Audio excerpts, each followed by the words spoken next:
بسم اللہ الرحمن الرحیم یا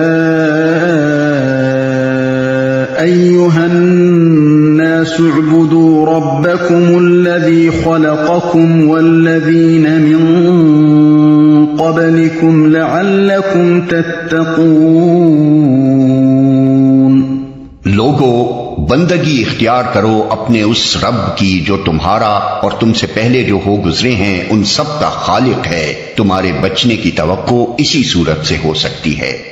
لوگو، اگرچہ قرآن کی دعوت تمام انسانوں کے لیے عام ہے، مگر اس دعوت سے فائدہ اٹھانا یا نہ اٹھانا لوگوں کی اپنی آمادگی پر اور اس آمادگی کے مطابق اللہ کی توفیق پر منحصر ہے۔ لہذا پہلے انسانوں کے درمیان فرق کر کے واضح کر دیا گیا کہ کس قسم کے لوگ اس کتاب کی رہنمائی سے فائدہ اٹھا سکتے ہیں اور کس قسم کے نہیں اٹھا سکتے۔ اس کے بعد اب تمام نوع انسانی کے سامنے وہ اصل بات پیش کی جاتی ہے جس کی طرف بلانے کے لیے قرآن آیا ہے۔ تمہارے بچنے کی توقع، یعنی دنیا میں غلط بینی اور غلط کاری سے اور آخرت میں خدا کے عذاب سے بچنے کی توقع۔ الذي جعل لكم الأرض فراشا والسماء بناء وأنزل من السماء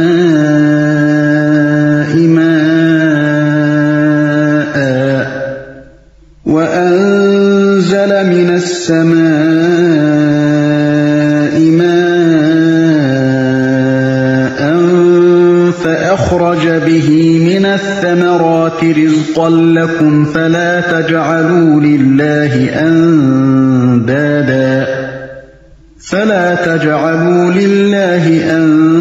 أندادا وأنتم تعلمون۔ وہی تو ہے جس نے تمہارے لیے زمین کا فرش بچھایا، آسمان کی چھت بنائی، اوپر سے پانی برسایا اور اس کے ذریعے سے ہر طرح کی پیداوار نکال کر تمہارے لیے رزق بہم پہنچایا۔ پس جب تم یہ جانتے ہو تو دوسروں کو اللہ کے مد مقابل نہ ٹھہراؤ۔ یعنی جب تم خود بھی اس بات کے قائل ہو اور تمہیں معلوم ہے کہ یہ سارے کام اللہ ہی کے ہیں تو پھر تمہاری بندگی اسی کے لیے خاص ہونی چاہیے۔ دوسرا کون اس کا حقدار ہو سکتا ہے کہ تم اس کی بندگی بجا لاؤ؟ دوسروں کو اللہ کا مد مقابل ٹھہرانے سے مراد یہ ہے کہ بندگی و عبادت کے مختلف اقسام میں سے کسی قسم کا رویہ خدا کے سوا دوسروں کے ساتھ برتا جائے۔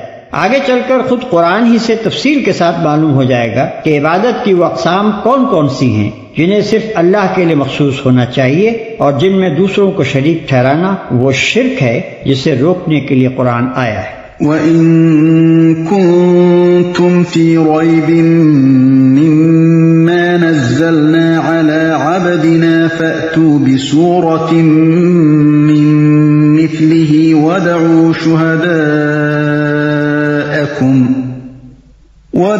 شُهَدَاءَكُم مِّن دُونِ اللَّهِ إِن كُنتُمْ صَادِقِينَ۔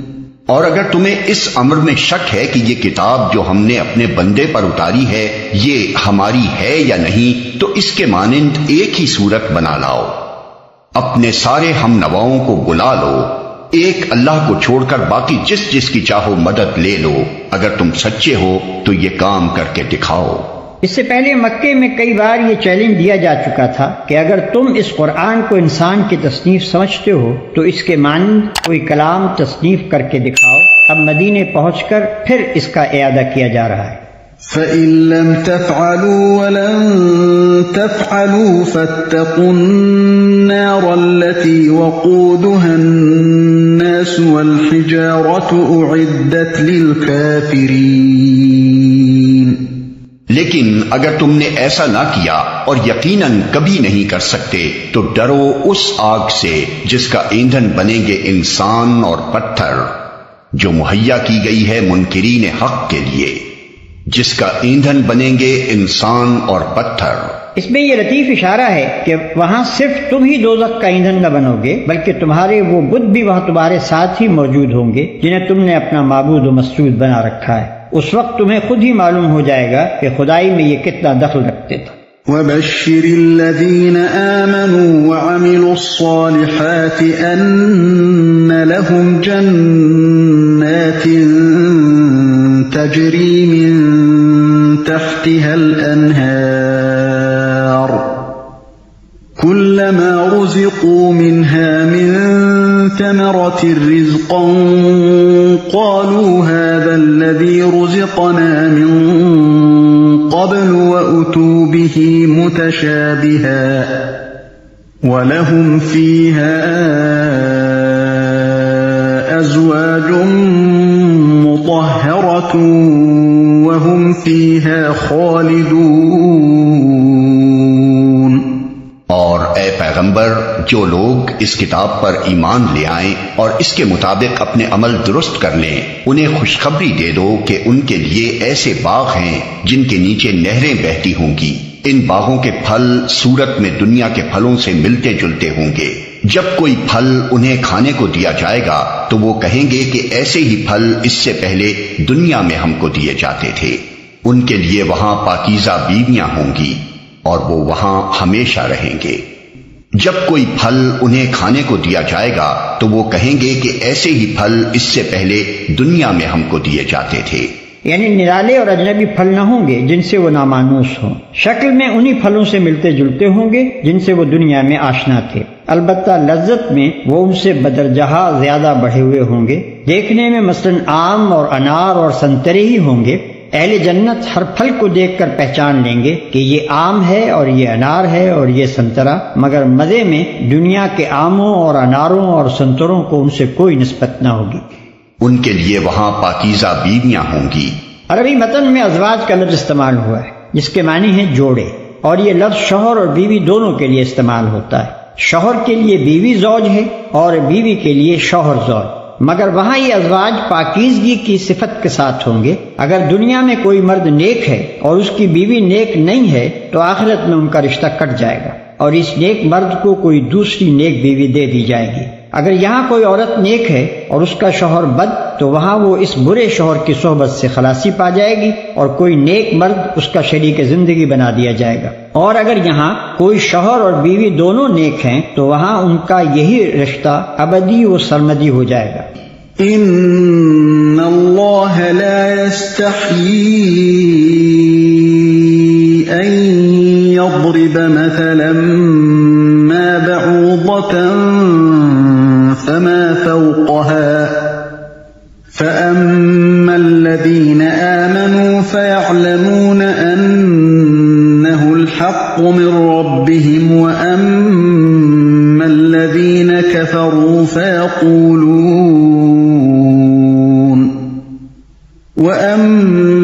الذين كفروا فيقولون ماذا أراد الله بهذا مثلا يضل به كثيرا ويهدي به كثيرا وما يضل به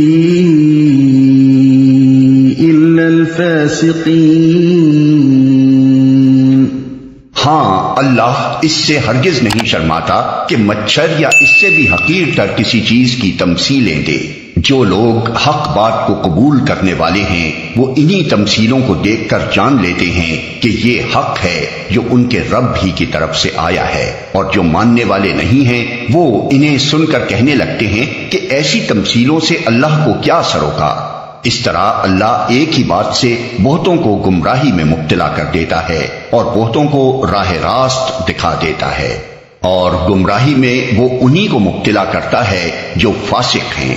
اللہ اس سے ہرگز نہیں شرماتا کہ مچھر یا اس سے بھی حقیر تر کسی چیز کی تمثیلیں دے۔ یہاں ایک اعتراض کا ذکر کیے بغیر اس کا جواب دیا گیا ہے۔ قرآن میں متعدد مقامات پر توضیح مدعا کے لیے مکڑی، مکھی، مچھر وغیرہ کی جو تمثیلیں دی گئی ہیں ان پر مخالفین کو اعتراض تھا کہ یہ کیسا کلام الہی ہے جس میں ایسی حقیر چیزوں کی تمثیلیں ہیں۔ وہ کہتے تھے کہ اگر یہ خدا کا کلام ہوتا تو اس میں یہ فضولیات نہ ہوتی۔ اس طرح اللہ ایک ہی بات سے بہتوں کو گمراہی میں مبتلا کر دیتا ہے اور بہتوں کو راہ راست دکھا دیتا ہے۔ یعنی جو لوگ بات کو سمجھنا نہیں چاہتے حقیقت کی جستجو ہی نہیں رکھتے، ان کی نگاہیں تو بس ظاہری الفاظ میں اٹک کر رہ جاتی ہیں، اور وہ ان چیزوں سے الٹے نتائج نکال کر حق سے اور زیادہ دور چلے جاتے ہیں۔ برعکس اس کے جو خود حقیقت کے طالب ہیں اور صحیح بصیرت رکھتے ہیں، ان کو انہی باتوں میں حکمت کے جوہر نظر آتے ہیں، اور ان کا دل گواہی دیتا ہے کہ ایسی حکیمانہ باتیں اللہ ہی کی طرف سے ہو سکتی ہیں۔ اور گمراہی میں وہ انہی کو مبتلا کرتا ہے جو فاسق ہیں۔ فاسق نافرمان، اطاعت کی حد سے نکل جانے والا۔ الذين ينقضون عهد الله من بعد ميثاقه ويقطعون ما أمر الله به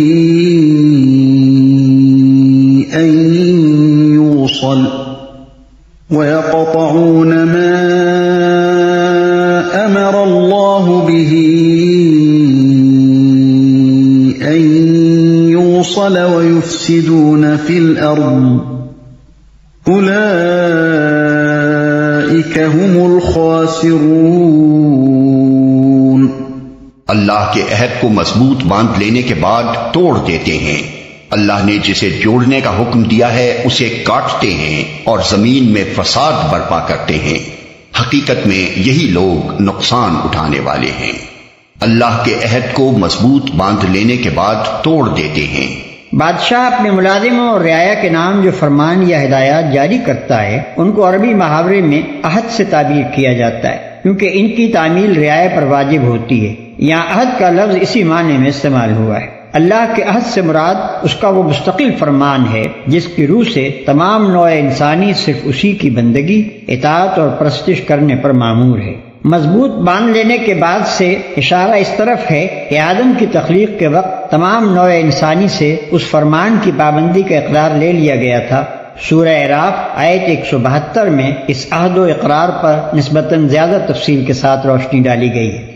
اللہ نے جسے جوڑنے کا حکم دیا ہے اسے کاٹتے ہیں، یعنی جن روابط کے قیام اور استحکام پر انسان کی اجتماعی و انفرادی فلاح کا انحصار ہے اور جنہیں درست رکھنے کا اللہ نے حکم دیا ہے ان پر یہ لوگ تیشہ چلاتے ہیں۔ اس مختصر سے جملے میں اس قدر وسعت ہے کہ انسانی تمدن و اخلاق کی پوری دنیا پر جو دو آدمیوں کے تعلق سے لے کر عالمگیر بین الاقوامی تعلقات تک پھیلی ہوئی ہے، صرف یہی ایک جملہ حاوی ہو جاتا ہے۔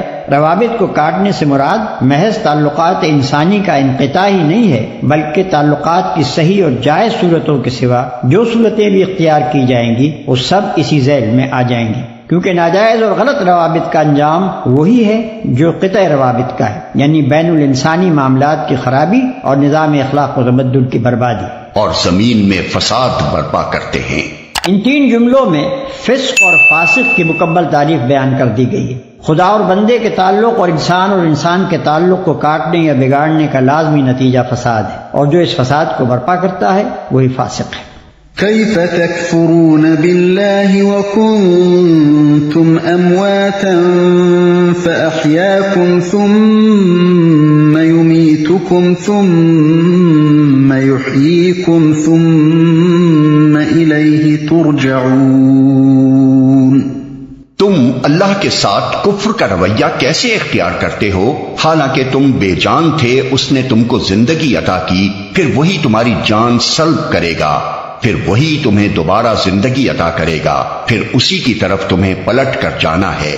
هو الذي خلق لكم ما في الأرض جميعا ثم استوى إلى السماء فسواهن 7 سماوات وهو بكل شيء عليم۔ وہی تو ہے جس نے تمہارے لیے زمین کی ساری چیزیں پیدا کی، پھر اوپر کی طرف توجہ فرمائی اور 7 آسمان استوار کیے، اور وہ ہر چیز کا علم رکھنے والا ہے، اور 7 آسمان استوار کیے۔ 7 آسمانوں کی حقیقت کیا ہے اس کا تعین مشکل ہے۔ انسان ہر زمانے میں آسمان یا بالفاظ دیگر ماورائے زمین کے متعلق اپنے مشاہدات یا قیاسات کے مطابق مختلف تصورات قائم کرتا رہا ہے جو برابر بدلتے رہے ہیں، لہذا ان میں سے کسی تصور کو بنیاد قرار دے کر قرآن کے ان الفاظ کا مفہوم متعین کرنا صحیح نہ ہوگا۔ بس مجملاً اتنا سمجھ لینا چاہیے کہ یا تو اس سے مراد یہ ہے کہ زمین سے ماورا جس قدر کائنات ہے اسے اللہ نے 7 محکم طبقوں میں تقسیم کر رکھا ہے، یا یہ کہ زمین اس کائنات کے جس حلقے میں واقع ہے وہ 7 طبقوں پر مشتمل ہے، اور وہ ہر چیز کا علم رکھنے والا ہے۔ اس فقرے میں 2 اہم حقیقتوں پر متنبہ فرمایا گیا ہے۔ ایک یہ کہ تم اس خدا کے مقابلے میں کفر و بغاوت کا رویہ اختیار کرنے کی جرت کیسے کرتے ہو جو تمہاری تمام حرکات سے باخبر ہے، جس سے تمہاری کوئی حرکت چھپی نہیں رہ سکتی۔